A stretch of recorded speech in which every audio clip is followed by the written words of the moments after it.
The main story that I was talking about in the news this morning was a cold front that moved through California, and it's not only bringing precipitation, but it's also bringing extremely cold air, and it's the combination of those two that is leading to the potential for some snow in places like the Bay Area or the Central Coast, which is not exactly a normal occurrence. But throughout my forecast, I just kept saying cold front, cold front, cold front, and I figured I wonder if people actually know like the science behind a cold front and what's actually going on here and what that means when I'm saying it on the news. So I thought this would be a good opportunity to just dive into the science of a cold front and then also explain the difference between a cold front and a warm front. So just going into Meteorology Insider here, let's check out why do cold and warm fronts matter in weather forecasting. So when you hear a weather forecaster on the news talk about a cold front moving in or a warm front approaching, you might not think much about it. However, these fronts play a crucial role in weather patterns and can significantly impact our daily lives. So what are cold and warm fronts and why do they matter in weather forecasting? I mentioned the reason I'm even thinking about this is cold fronts, one of the main things that I talk about in weather forecasting, that and low pressure system or moist, warm air mass, that kind of terminology. I'd say the top two I use though, probably cold front, low pressure, high pressure. Maybe I'll do another video at some point on low and high pressure. Definitely will. So understanding cold and warm fronts. A front is a boundary between two air masses of different temperatures and densities. And it's often, the reason you have a difference in density is because you have a difference in temperature. Usually warm air is much less dense than cold air. When a cold air mass collides with a warm air mass, the boundary between them is known as a cold front. In contrast, when warm air mass replaces a cold air mass, the boundary between them is called a warm front. So when cold air is replacing warm air, that's a cold front. When warm air is replacing cold air, that's a warm front. So cold fronts are typically associated with stormy weather, and warm fronts are typically associated with milder weather conditions. When a cold front approaches, it pushes the warm air mass ahead of it upward, leading to the formation of clouds and precipitation. This can result in thunderstorms, heavy rain, or even snow, depending on the season and location. So this is exactly what's happening in California right now. We had a bunch of warm air. Oh, it was beautiful on Sunday and Monday. It was sunshine, low to even some mid 70s out there in the middle of February. But what happened was yesterday, this cold front started moving through. And what it did is the cold air is more dense than the warm air. So it pushes that warm air up. And as that warm air rises, there's some moisture in it. And as it rises, it cools down. Cold air can't hold as much moisture, so clouds form. And then we're not only feeling the cold air fill in behind that front, but now because of those clouds, we're also seeing some rain. And then because of how cold this system is, we're also seeing some of that precipitation fall in the form of snow. But it's all about the cold air, which is denser, pushing up the warm air, which is less dense, creates clouds, and then precipitation. And then usually windy conditions on the difference between those two air masses as well. So, continuing here, on the other hand, when a warm front approaches, it rises over the denser cold air mass, leading to a gradual warm up with scattered clouds and light rain. So while the cold air is somewhat steep, it has to do with friction, not going to get into that, it pushes warm air up. On a warm front works a different way. Imagine that cold air is now leaving like this. Warm air would be taking its place and it would just be kind of riding up the cold air that's exiting like that. And as it rides up the cold air, it does create some clouds, but it's not a very steep transition with a large amount of clouds and large amount of precipitation all in one place. It's usually more spread out, gradual, less intense. I think that's the best way to put it. So why do cold and warm fronts matter? The movement of cold and warm fronts across the globe has a significant impact on weather patterns, which is why they matter in weather forecasting. Meteorologists use the changes in atmospheric pressure, wind direction, and other variables to predict the movement of these fronts and the associated weather conditions. It mentions wind direction there, and There's a few ways you can tell a front is coming. One is the difference in temperature right along the front, just like we actually saw in California this last week. Where you have warm air, it might be 70 degrees, and then on the other side, it might be 45 degrees. And then as that cold air moves in, you just see cities dropping in their temperature. And then you can also see them dropping in their pressure.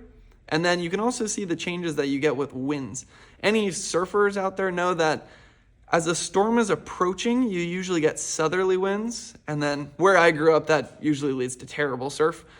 And then as the storm kind of passes, that's where it switches to northwesterly, which usually also meant bad surf where I grew up, but now it's actually offshore where I live. But that's a tangent for another time. So just moving on. Where were we?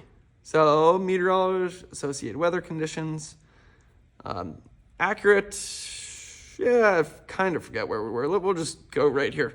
Accurate forecasts help individuals and communities to prepare for potential weather hazards and take appropriate precautions. Okay, yeah, it's all pretty basic right there. For example, if a cold front is expected to move through an area, meteorologists may issue warnings for thunderstorms, heavy rain, or even tornadoes. People living in the affected area can prepare by securing loose outdoor items, ensuring proper drainage to prevent flooding, and having emergency supplies ready in case of power outage or other disruptions. I'm going to keep it highlighted so we can see where we left off. But that's kind of the main story with cold fronts coming through. That's where you get a lot of the more serious weather. For example, right now we have 4 different warnings going on. There's a high wind warning, there's a freeze warning, there's a winter storm watch, which doesn't often happen here. And then, there's one more. Oh, and a high surf advisory, because often with the winds coming in from a low pressure, it kicks up big surf, and good idea to just stay away from the beach, although probably don't want to be there when it's all cold and rainy anyway. So yeah, with cold fronts, that's where you get more intense weather. Similarly, if a warm front is approaching, it can lead to milder weather conditions, but it may also bring an increased risk of severe weather. So warm front doesn't mean there's no clouds in the sky. It actually means you will get some clouds as it pushes up over the cold air. It's just not all in one place and as intense.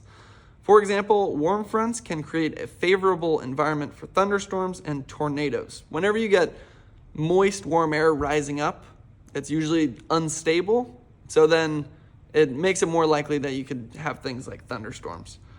Accurate forecasts can help people to prepare by monitoring weather reports, staying alert to potential hazards, and taking appropriate safety measures. One interesting thing is, if you think about how a warm front works, so it's riding up the cold air and you're just forming clouds all over that where it's replaced, overrunning, that's the meteorological term, overrunning the cold air. So you may get some precipitation in there, and if you were to drive from the cold air into the warm air, the first kind of precipitation you might see might actually even be getting some snow, but then as you get closer towards the warm front, the air temperature is going to go up. So you may even be able to drive through snow, through rain, and then as you get into the warm air where there aren't clouds being pushed up, that's where you'd have a better chance of not seeing any precipitation. So continuing here. I should have left it highlighted. I didn't know where we left off. I think we're right here. Additionally, advances in technology have made it possible to collect and analyze weather data more efficiently than ever before. For example, automated weather stations can continuously collect and transmit weather data to meteorologists in real time. This data can be used to update forecasts quickly and accurately, providing valuable information for decision makers and emergency responders.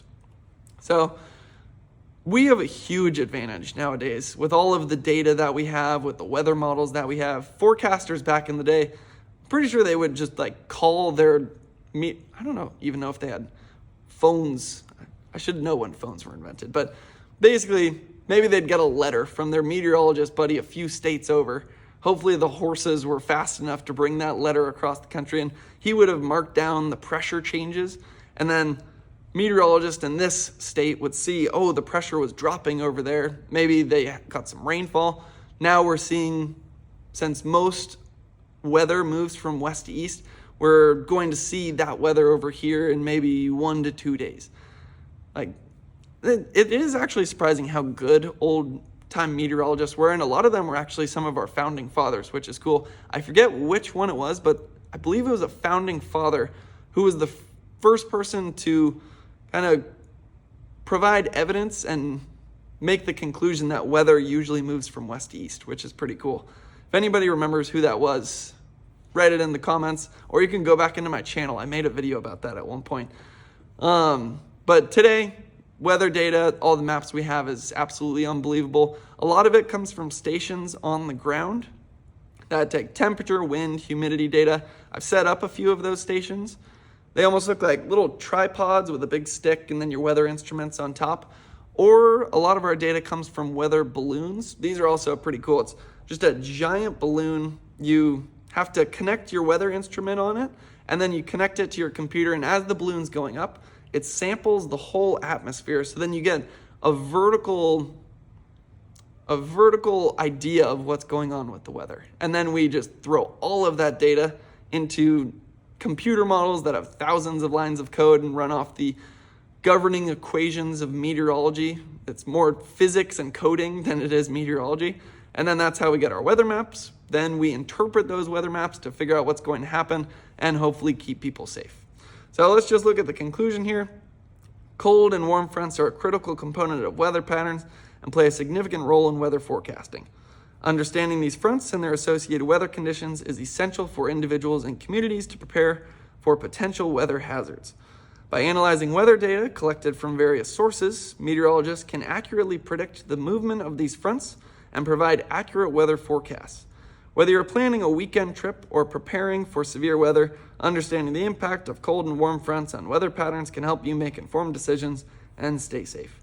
Yeah, all true. I would say my summary is when a cold front's moving in, it pushes up warm air, forms clouds, you get precipitation, usually some severe weather. And then with warm fronts, it's actually warm air overrunning cold air. And then you do get some clouds, occasionally some things like thunderstorms or tornadoes, but typically not as intense as what you're going to find at a cold front. So hopefully this video is helpful. Hopefully this video is helpful. And the next time you're watching a weather forecast and the weatherman says cold front or warm front, you know exactly what they're talking about. Thanks for watching.